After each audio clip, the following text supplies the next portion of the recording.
Imagine splitting open a chunk of coal that's 60 million years old and finding a metal cube inside it with a perfectly straight groove running around its middle.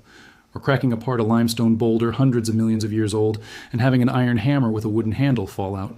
It sounds like the opening of a science fiction film, but these are real, documented finds, photographed, and in some cases, sitting in museums to this day. Scientists call these objects out-of-place artifacts, things that, according to the dating of the rock they were found in, simply should not exist where or when they were discovered.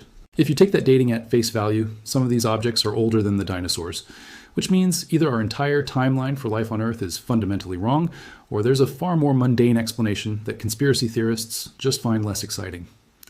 Today we're going through 5 of the most famous objects ever pulled out of rock millions of years old, why they caused such a sensation, what theories they spawned, and what the actual science says about each one.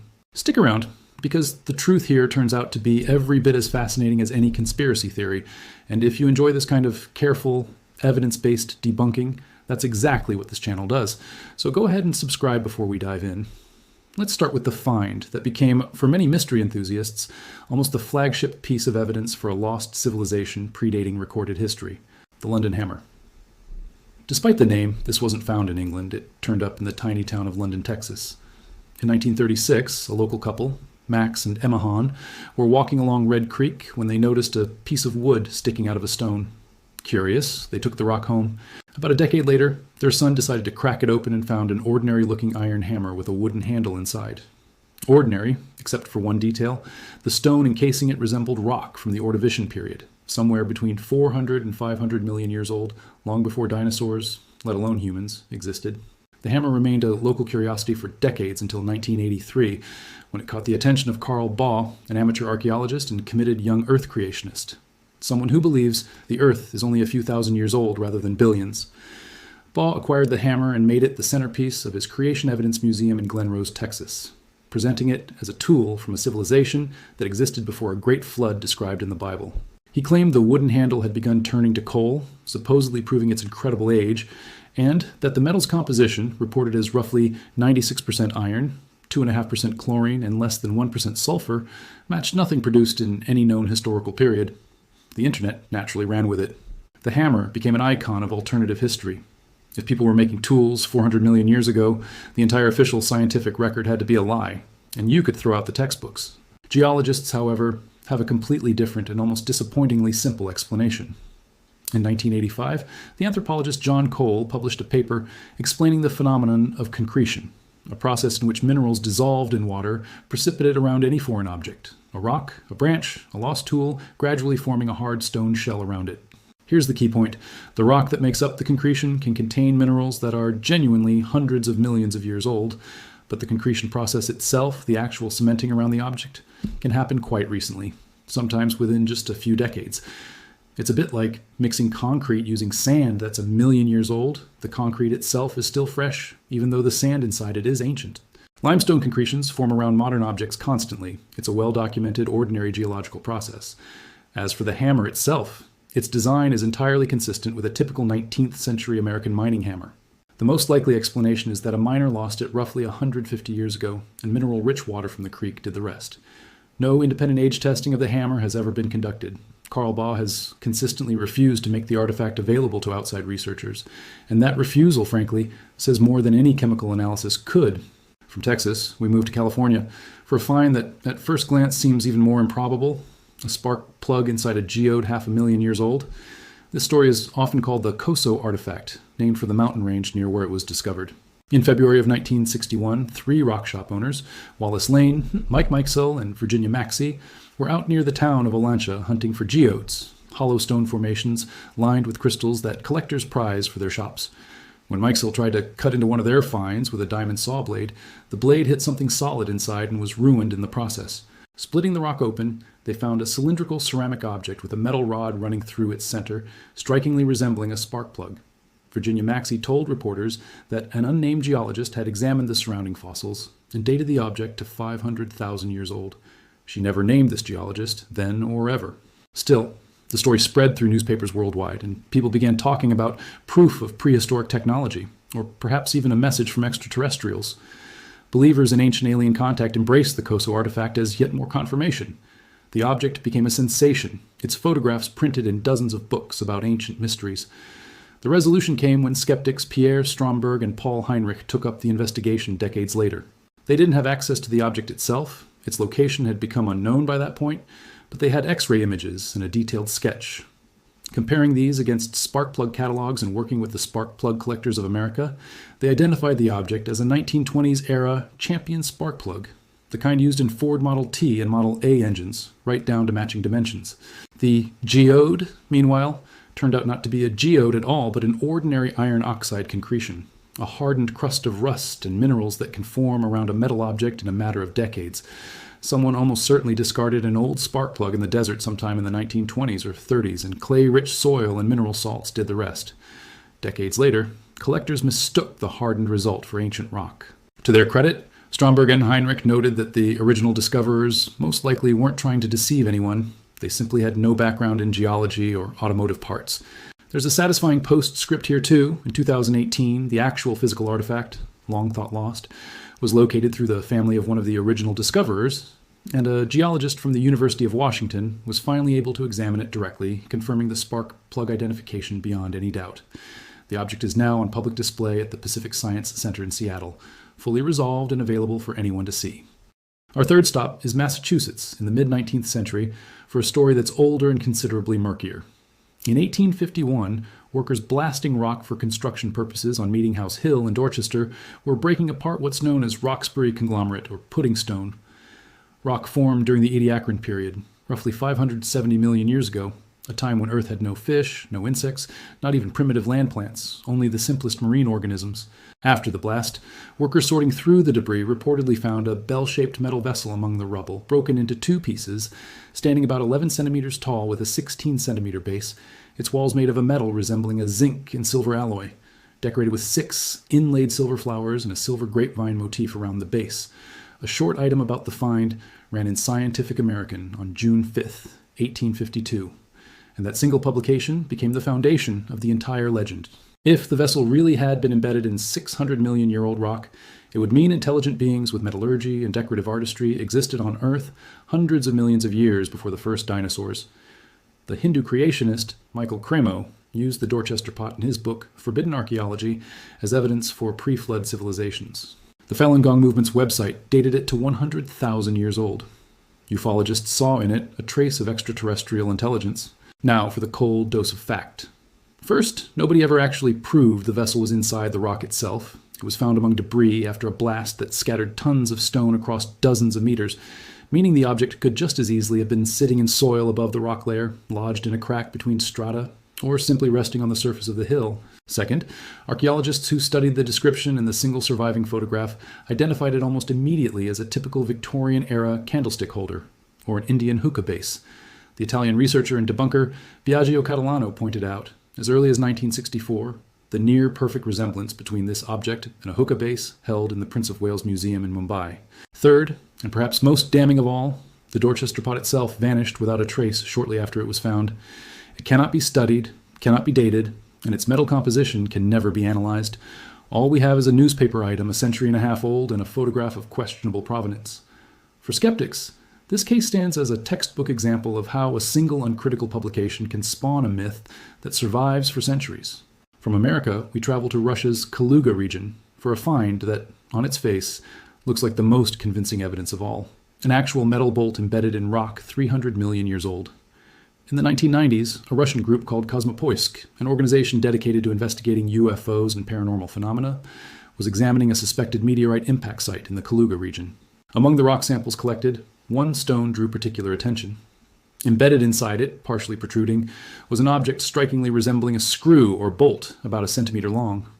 A paleontological assessment determined the surrounding rock had formed 300 to 320 million years ago during the Carboniferous period.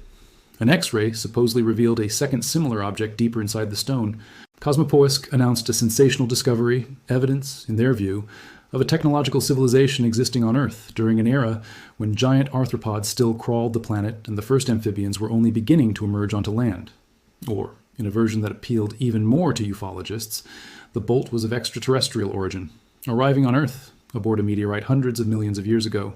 The find was widely covered in Russian media and quickly went international, becoming a favorite talking point among ancient alien contact proponents.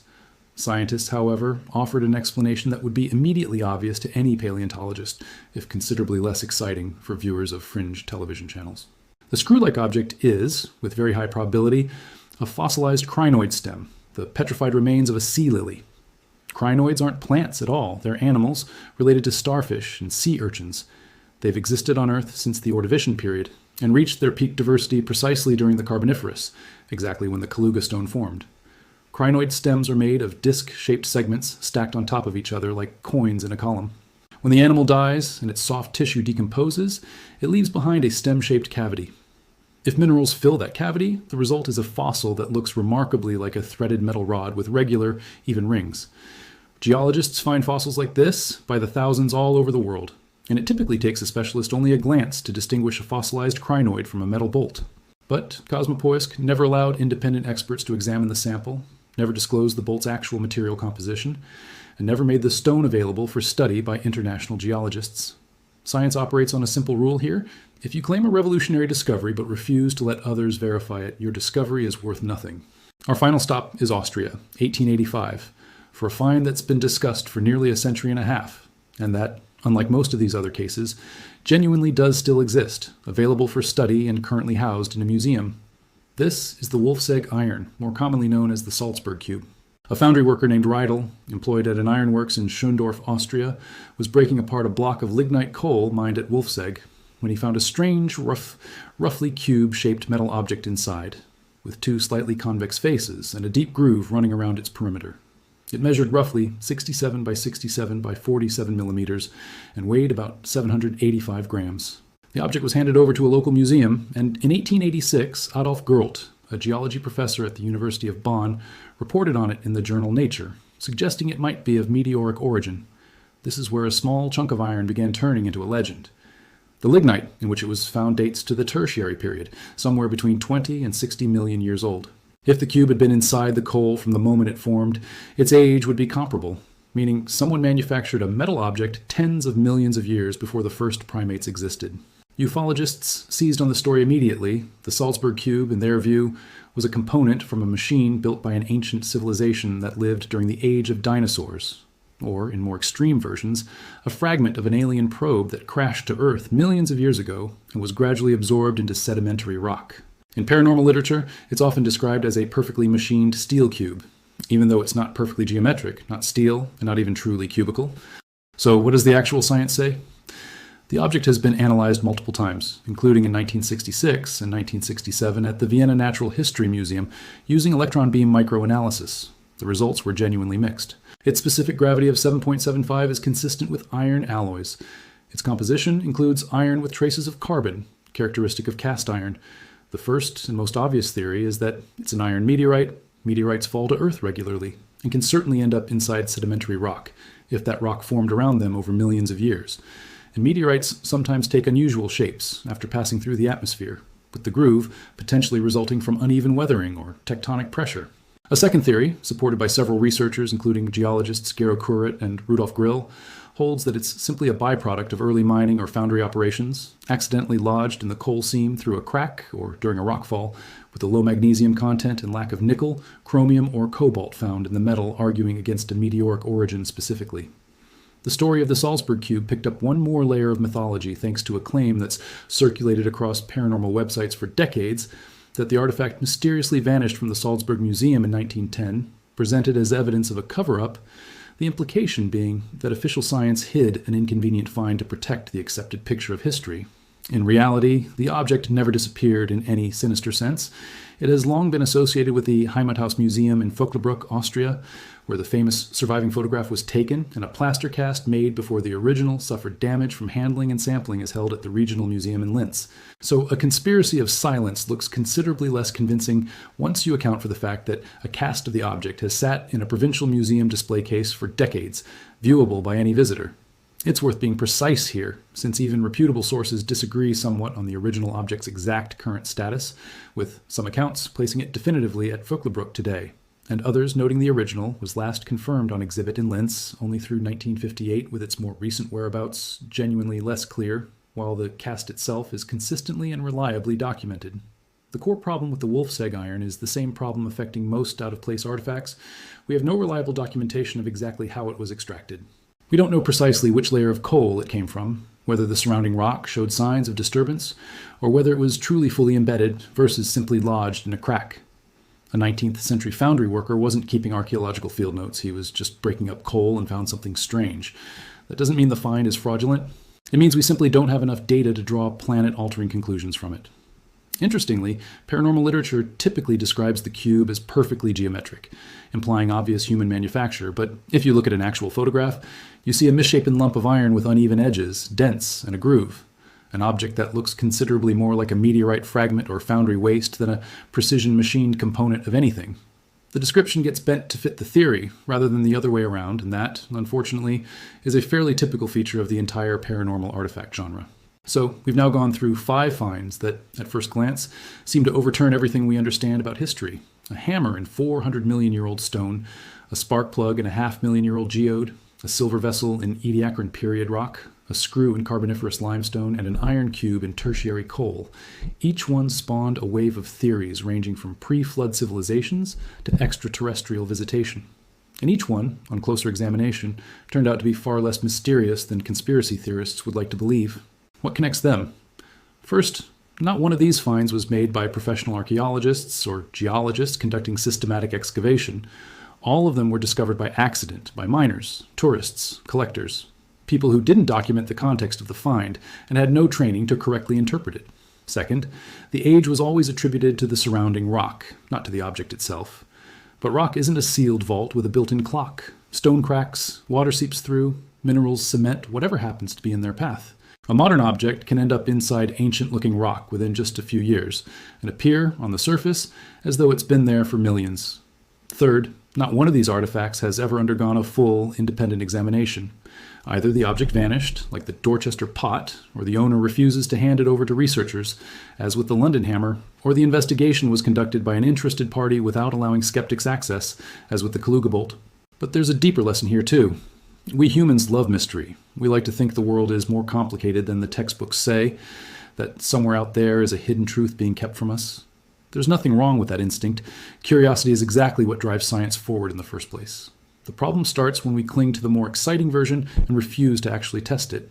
Notice the pattern running through all 5 stories. It follows the same basic structure every single time. First, someone finds a strange object. Then, someone, usually not a geologist or archaeologist, claims the age of the surrounding rock equals the age of the object.